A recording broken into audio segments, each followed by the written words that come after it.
Hello everyone. तो आज हम करेंगे हिंदी साहित्य गद्य खंड के अंतर्गत सेलेक्टेड टॉपिक्स को।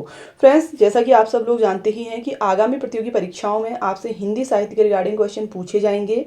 तो ओनली सेलेक्टेड टॉपिक जो यूकेपीएससी द्वारा सिलेबस जारी किया गया है उसी के अकॉर्डिंग मैंने आप सब के लिए हिंदी साहित्य के टॉपिक सेलेक्ट किए हुए हैं, ताकि आप सभी को आपकी तैयारी में और ज़्यादा हेल्प मिल सके। साथ ही फ्रेंड्स, इस सीरीज के अंत में मैंने आप सभी के साथ प्रीवियस ईयर में पूछे गए हिंदी साहित्य के रिगार्डिंग क्वेश्चन भी शेयर किए हैं, तो उन क्वेश्चन को भी हम सॉल्व करेंगे। इसके लिए आप वीडियो में लास्ट तक बने रहें, और अगर आपको वीडियो थोड़ा भी हेल्पफुल लगे, कंटेंट यूजफुल लगे, तो प्लीज़ वीडियो को लाइक शेयर, चैनल को सब्सक्राइब जरूर कर लें। तो चलिए फ्रेंड्स, कंटिन्यू करते हैं हम आज के इस टॉपिक को। तो फ्रेंड्स, हिंदी साहित्य के अंतर्गत हमारा पहला टॉपिक है राहुल सांकृत्यायन का। ठीक है, तो इनसे रिलेटेड उपन्यास, संग्रह, रेखा चित्र, आत्मकथाएं, जीवनी, साहित्य और अन्य कुछ रचनाएं यहाँ पे मैंने शेयर की हुई हैं।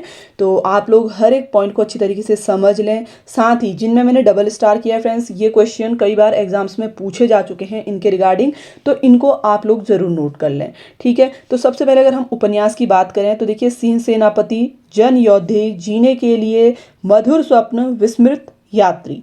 संग्रह में इनके सतमी के बच्चे, जो बहुत इंपॉर्टेंट है, वोल्गा से गंगा तक, इसके रिगार्डिंग कई बार क्वेश्चन पूछा जा चुका है। कनैला की कथा, बहुरंगी, मधुपुरी। रेखा चित्र संस्मरण की बात करें तो बचपन की स्मृतियां, जिनका मैं कृतज्ञ, मेरे असहयोग के साथी। और इनकी आत्मकथाएं देखिए, मेरी जीवन यात्रा। ठीक है, इसके रिगार्डिंग कई बार कॉम्पिटिटिव एग्जाम में क्वेश्चन पूछे जा चुके हैं। जीवनी है देखिए, स्टालिन, लेनिन, कार्ल मार्क्स, मौत से तुंग यात्रा। मेरी तिब्बत यात्रा, मेरी लद्दाख यात्रा, रूस में 25 मास, किन्नर देश में। इसके अलावा भी काफ़ी सारी रचनाएं हैं इनकी। हिंदी काव्यधारा, पाली साहित्य का इतिहास, घुमक्कड़ शास्त्र। और देखिए, बात करें राहुल सांकृत्यायन जी की, तो इनका मूल नाम केदारनाथ पांडे था। इन्हें महापंडित और घुमक्कड़ कवि के रूप में भी जाना जाता है। इसके बाद देखिए, सेकंड हमारा टॉपिक है हजारी प्रसाद द्विवेदी का। ठीक है, आपके सिलेबस के अकॉर्डिंग हर एक टॉपिक मैंने शेयर किया हुआ है, तो आप लोग अच्छी तरीके से अपने सिलेबस में भी चेक कर सकते हैं। उपन्यास इनके देखिए, चारुचंद्र लेख, पुनर्नरवा, अनाम दास का पोथा, बाण भट्ट की आत्मकथा। आलोचनाएं हैं हिंदी साहित्य का आदिकाल, हिंदी साहित्य की भूमिका, कबीर, मेघदूत, एक पुरानी कहानी, पृथ्वीराज रासो, कालिदास काल, आदित्य योजना, मध्ययुगीन बोध, आलोक पर्व। थर्ड है निबंध संग्रह। देखिए, अशोक का फूल जो निबंध संग्रह इनका बहुत फेमस रहा है। कल्पलता मध्यकालीन, धर्म साधना, विचार और वितर्क, विचार प्रवाह, कुटज, साहित्य सहचर, आलोक पर्व, नाखून क्यों बढ़ते हैं। ठीक है, प्राचीन भारत के कलात्मक विनोद, आम फिर बोरा गए, ठाकुर की बटोर, पुनश्च नई समस्याएं, सीरीज के फूल। ठीक है, ये भी कई बार पूछा जाता है। कविता का भविष्य, वसंत आ गया, अवतारवाद, धर्म साधना का साहित्य, हिंदी भक्ति साहित्य। और देखिए, इनका बचपन का नाम वैद्यनाथ द्विवेदी था। आलोक पर्व निबंध पर 1873 में साहित्य अकादमी पुरस्कार मिला था इन्हें। ठीक है, कौन से निबंध के लिए मिला था? आलोक पर्व के लिए। तो ये पॉइंट आप लोग नोट कर लें, क्योंकि बहुत ज़्यादा इंपॉर्टेंट है। 1955 में प्रथम राजभाषा आयोग के सदस्य के तौर पर भी इनको नियुक्त किया गया था। तो ये कुछ बेसिक पॉइंट हैं जो मैंने आपके साथ शेयर किए हैं, आप लोग इनको एक बार अच्छी तरीके से समझ लें। नेक्स्ट हमारा टॉपिक है देखिए, मुंशी प्रेमचंद्र। जैसा कि आप सब लोग जानते ही होंगे, इन्हें उपन्यास सम्राट के नाम से जाना जाता है, और इनकी बहुत सारी फेमस रचनाएं हैं, उपन्यास हैं, कहानी संग्रह हैं। तो हर एक पॉइंट को आपने अच्छी तरीके से याद करना है। देखिए, सबसे पहले उपन्यास की बात करें, गोदान, सेवा सदन, प्रेमाशय, निर्मला, रंगभूमि, कर्मभूमि इनके प्रमुख उपन्यास हैं। इसके अलावा कई बार आपसे एग्जाम में क्वेश्चन पूछा जाता है, कायाकल्प। देखिए, इनका मूल रूप से हिंदी में लिखित प्रेमचंद्र का पहला उपन्यास है। इसके अलावा गबन, प्रेमा इनके उपन्यास हैं। रूठी रानी प्रेमचंद्र का एकमात्र ऐतिहासिक उपन्यास है। देखिए, इसके रिगार्डिंग क्वेश्चन पूछा जा सकता है कि प्रेमचंद्र का एकमात्र ऐतिहासिक उपन्यास कौन सा है, तो रूठी रानी है। इसके बाद देखिए, अगला उपन्यास है प्रतिज्ञा वरदान, और जो मंगलसूत्र है ये प्रेमचंद्र का अंतिम और अपूर्ण उपन्यास है। इसके साथ ही देखिए, कहानी संग्रह की अगर हम बात करें तो कहानी संग्रह भी बहुत सारे हैं, जिसमें से मैंने जो हाईलाइट किए हैं वो इंपॉर्टेंट हैं, इनको आप लोग याद कर लें। मानसरोवर, सौत, ठीक है, नमक का दरोगा, प्रेम पच्चीसी, प्रेम प्रसून, प्रेम द्वादशी, ठीक है, सप्त सरोज। इसके अलावा है आत्माराम, बहुत ही फेमस इनका कहानी संग्रह है, पूस की एक रात। और इसके अलावा है देखिए, ईदगाह, प्रेम प्रमोद, नशा, कफन। तो ये बहुत सारे टॉपिक हैं कहानी संग्रह के रिगार्डिंग, ये आपको मेन याद कर लेने हैं। ताकि एग्जाम में आपको हेल्प मिले। नाटक की अगर हम बात करें तो करबला इनका फेमस नाटक रहा, संग्राम प्रेम की बेदी। इसके अलावा देखिए प्रेमचंद्र को कलम का सिपाही, कलम का मजदूर और उपन्यास सम्राट के नामों से भी जाना जाता है। तो कुछ बेसिक से पॉइंट हैं, आप लोग इनको अच्छी तरीके से समझ लें फ्रेंड्स, ताकि आप लोगों को ज़्यादा हेल्प मिल सके आपके तैयारी में। नेक्स्ट हमारा टॉपिक है महादेवी वर्मा का। इनका जो काव्य है देखिए निहार, रश्मि, नीरजा, संध्या गीत, दीपशिखा है। यामा महादेवी वर्मा का एक फेमस काव्य है जिसके लिए इन्हें ज्ञानपीठ पुरस्कार से सम्मानित किया गया था। इसके अलावा है सप्तपर्णा, हिमालय, अग्निरेखा। रेखा चित्र निबंध संग्रह की हम बात करें तो अतीत के चलचित्र, स्मृति रेखाएं, अबला सबला, श्रृंखला की कड़ियां, साहित्यकार की आस्था, संकल्पिता, युद्ध और नारी, नारित्व का अभिशाप, क्षणदा, चिंतन के क्षण, संघिनी है। आलोचना है हिंदी विवेचनात्मक गद्य। संस्मरण और रेखा चित्र के अंतर्गत है पथ के साथी, मेरा परिवार, स्मृति की रेखाएं, जो बहुत ज़्यादा इंपॉर्टेंट हैं। इसके बाद हमारा अगला टॉपिक है गौरा पंत, जिन्हें शिवानी के नाम से भी जाना जाता है। इनके प्रमुख उपन्यास हैं कृष्णकली, कालिंदी, अतिथि, पूतोंवाली, ठीक है, चल खुसरो, घर अपने, शमशान, चंपा, मायापुरी, कैजा, गेंदा, भैरवी, स्वयं सिद्धा, विस्त कन्या, रति विलाप, आकाश। कहानी संग्रह के अंतर्गत शिवानी की श्रेष्ठ कहानियां इनकी प्रमुख हैं। शिवानी की मशहूर कहानियां झरोखा, मृणमाला की हंसी। संस्मरण है आमोदर, शांति निकेतन, स्मृति कलश, जालक, वातायन। आत्मकथा है सुनहु तात यह अमर कहानी, और यात्रा वृत्तांत है इनका चेरीवेती और यात्रिका। बढ़ते हम अगले टॉपिक की ओर। देखिए हरिशंकर परसाई की अगर हम बात करें तो इनके निबंध संग्रह प्रमुख हैं, जो तब की बात और थी, भूत के पांव पीछे, बेईमानी की परत, पगडंडियों का जमाना, शिकायत मुझे भी है, सदाचार का ताबीज, और अंत में प्रेमचंद्र के फटे जूते, माटी कहे कुमार से, निंदा रस, बेईमानी की परत, निठल्ले की डायरी, वैष्णव की फिसलन, विकलांग श्रद्धा का दौर। तो देखिए इसमें निठल्ले की डायरी इनका बहुत ही फेमस निबंध संग्रह है, ठीक है,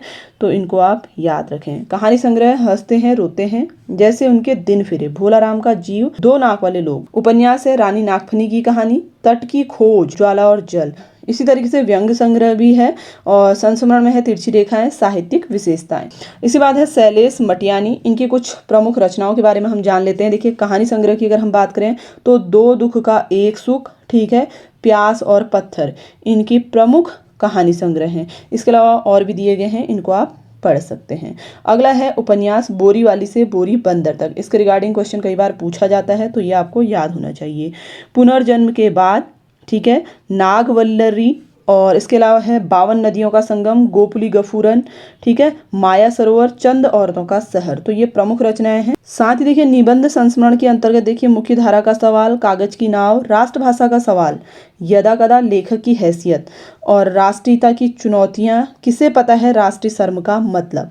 इसके बाद हम बात करते हैं मनोहर श्याम जोशी की। तो देखिए इनके प्रमुख धारावाहिक हैं हम लोग, बुनियाद, कक्का जी कहिन, मुंगेरी लाल के हसीन सपने, हमराही, जमीन आसमान और गाथा। प्रमुख उपन्यास है कसब, नेताजी कहिन, कुरु कुरु स्वाहा, कौन हूँ मैं, क्या हाल है चीन के, उस देश का यारो क्या कहना, बातों बातों में, ठीक है, तो ये इनके प्रमुख उपन्यास हैं। अब देखिए मुख्य रचनाओं की अगर हम बात करें तो इनकी प्रमुख रचनाएं हैं क्याप कसब, नेताजी कहिन, कुरु कुरु स्वाहा, हम लोग और बुनियाद। ये इनकी मुख्य रचनाएं हैं। इसके बाद देखिए अगला टॉपिक है मन्नू भंडारी जी का। इनके रिगार्डिंग भी कई बार आपसे क्वेश्चन पूछे जाते हैं एग्जाम में।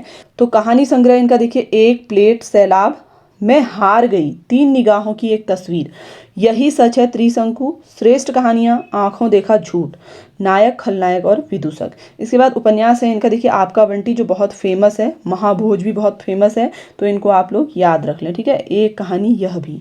पटकथाएं हैं रजनी, निर्मला, स्वामी, दर्पण। नाटक की अगर हम बात करें तो बिना दीवारों का घर इनका बहुत ही फेमस नाटक रहा है।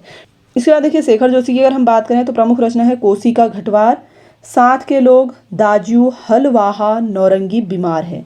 कहानी संग्रह में है एक पेड़ की याद। उपन्यास है इनका मेरा पहाड़, चींटे के पर, हलवाहा। लोकप्रिय कहानियां है कोसी की घटवार इनकी सबसे लोकप्रिय कहानी रही। इसके अलावा साथ के लोग, हलवाहा, नौरंगी, बीमार है, ठीक है, डागरी वाला, बच्चे का सपना, आदमी का डर, एक पेड़ की याद। तो इनकी ये प्रमुख रचनाएं हैं। नेक्स्ट हमारा टॉपिक है पीताम्बर दत्त बड़थवाल, रामानंद की हिंदी रचनाएं, गोरखवाणी, मकरंद, प्राणायाम, विज्ञान और कला, ध्यान के आत्मचिकित्सा तथा सूरदास की जीवन समग्री इनकी प्रमुख रचनाएं हैं। तो फ्रेंड्स, हिंदी गद्य खंड के अंतर्गत आपसे इन टॉपिक के रिगार्डिंग क्वेश्चन पूछे जाएंगे। जैसा कि आप लोगों ने सिलेबस भी देखा होगा, ये प्रमुख टॉपिक हैं जिनके रिगार्डिंग आपसे क्वेश्चन पूछे जाने हैं। अब फ्रेंड्स, इनके रिगार्डिंग कुछ क्वेश्चन हैं जो प्रीवियस ईयर में पूछे गए हैं। चलिए उनको भी हम सॉल्व कर लेते हैं ताकि आप लोगों को आइडिया भी मिल सके कि किस तरीके के क्वेश्चन पहले पूछे गए हैं। पहला क्वेश्चन है, अतीत के चलचित्र के रचयिता हैं। देखिए, अतीत के चलचित्र, तो ये रचना है महादेवी वर्मा जी की। ठीक है, तो राइट आंसर होगा ऑप्शन बी। सेकंड क्वेश्चन है, प्रेमचंद्र के अधूरे उपन्यास का नाम है। तो राइट आंसर होगा मंगलसूत्र, जैसा कि मैंने आपको ऊपर क्लियर किया था। नेक्स्ट क्वेश्चन है, आपका बंटी रचना की प्रधान समस्या को उजागर करने वाले विकल्प को चुनिए। देखिए, ये मन्नू भंडारी जी की रचना है आपका बंटी, जैसा कि मैंने आपको ऊपर क्लियर किया हुआ था। इस रचना की प्रधान समस्या थी तलाक से जुड़ी हुई बाल समस्या से संबंधित। ठीक है, तो राइट आंसर होगा ऑप्शन डी। नेक्स्ट क्वेश्चन है, कलम का सिपाही क्या है। तो ये एक जीवनी है। ठीक है, नेक्स्ट क्वेश्चन है, होरी किस उपन्यास का पात्र है। देखिए, इस तरीके का क्वेश्चन आपसे पूछा जाता है क्योंकि अभी हाल ही के एग्जाम में भी पूछा गया था एक क्वेश्चन पात्र से जुड़ा हुआ। तो होरी पात्र है गोदान उपन्यास का। ठीक है, तो राइट आंसर हो जाएगा ऑप्शन बी। अगला क्वेश्चन है, झबरा किस कहानी का पात्र है। तो झबरा है पूस की एक रात कहानी का पात्र। ठीक है, ऑप्शन सी इसका राइट आंसर होगा। नेक्स्ट क्वेश्चन दिया गया है, इनमें से कौन सी कहानी प्रेमचंद्र की नहीं है। देखिए, नहीं है पूछा जा रहा। बूढ़ी काकी, सुखमय जीवन, सप्त सरोज, पंच परमेश्वर। तो देखिए, इसमें जो सुखमय जीवन है ये प्रेमचंद्र जी की कहानी नहीं है। ठीक है, ये चंद्रधर शर्मा गुलेरी की है, जो आपके सिलेबस में वैसे है नहीं। ठीक है, तो आपको ये पॉइंट याद रखना है, इनकी कौन कौन सी कहानियां हैं। नेक्स्ट क्वेश्चन है, अशोक के फूल निबंध रचित है। देखिए, अशोक के फूल आपसे पूछा जा रहा है, तो राइट आंसर होगा हजारी प्रसाद द्विवेदी जी की। क्वेश्चन नंबर 9 है, महाभोज उपन्यास की लेखिका है। देखिए, महाभोज उपन्यास लिखा गया है मन्नू भंडारी जी द्वारा। ठीक है, तो राइट आंसर होगा ऑप्शन सी। अगला इंपॉर्टेंट क्वेश्चन है, 52 नदियों का संगम उपन्यास किसके द्वारा लिखा गया है। तो ये लिखा गया है शैलेश मटियानी जी द्वारा। नेक्स्ट क्वेश्चन है, अनाम दास का पोथा किसका प्रसिद्ध उपन्यास है। तो राइट आंसर होगा हजारी प्रसाद द्विवेदी जी का। नेक्स्ट क्वेश्चन है, बाण भट्ट की आत्मकथा का उपन्यास का प्रमुख पात्र कौन है। तो राइट आंसर होगा भट्टिनी। ठीक है, भट्टिनी जो है ये बाण भट्ट की आत्मकथा का प्रमुख पात्र है। नेक्स्ट क्वेश्चन है, कैंजा उपन्यास किसके द्वारा लिखा गया है। देखिए, कैंजा उपन्यास आपसे पूछा गया है, तो राइट आंसर होगा गौरापंत शिवानी द्वारा। ठीक है, तो राइट आंसर हो जाएगा ऑप्शन सी। नेक्स्ट क्वेश्चन है, निठल्ले की डायरी प्रमुख निबंध संग्रह किसके द्वारा लिखा गया है। देखिए, निठल्ले की डायरी मैंने अभी आपको ऊपर क्लियर किया हुआ था, तो ये हरिशंकर परिसाई जी का प्रमुख निबंध संग्रह है। ठीक है, तो राइट आंसर होगा ऑप्शन सी। नेक्स्ट क्वेश्चन है, निम्न में से शैलेश मटियानी द्वारा लिखित प्रमुख कहानी है। तो राइट आंसर होगा कोसी का घटवार। तो फ्रेंड्स, हिंदी साहित्य के अंतर्गत गद्य खंड से जुड़े हुए सभी टॉपिक आज की इस वीडियो में मैंने आप सभी के साथ शेयर किए, जो आप सभी की आगामी प्रतियोगी परीक्षाओं के सिलेबस के अकॉर्डिंग हैं। आई होप कि आप सबके लिए सीरीज हेल्पफुल रहा होगा। वीडियो पसंद आया हो तो वीडियो को लाइक शेयर, चैनल को सब्सक्राइब जरूर कर लें ताकि आप सभी को सीरीज मिलते रहें। Thanks for watching.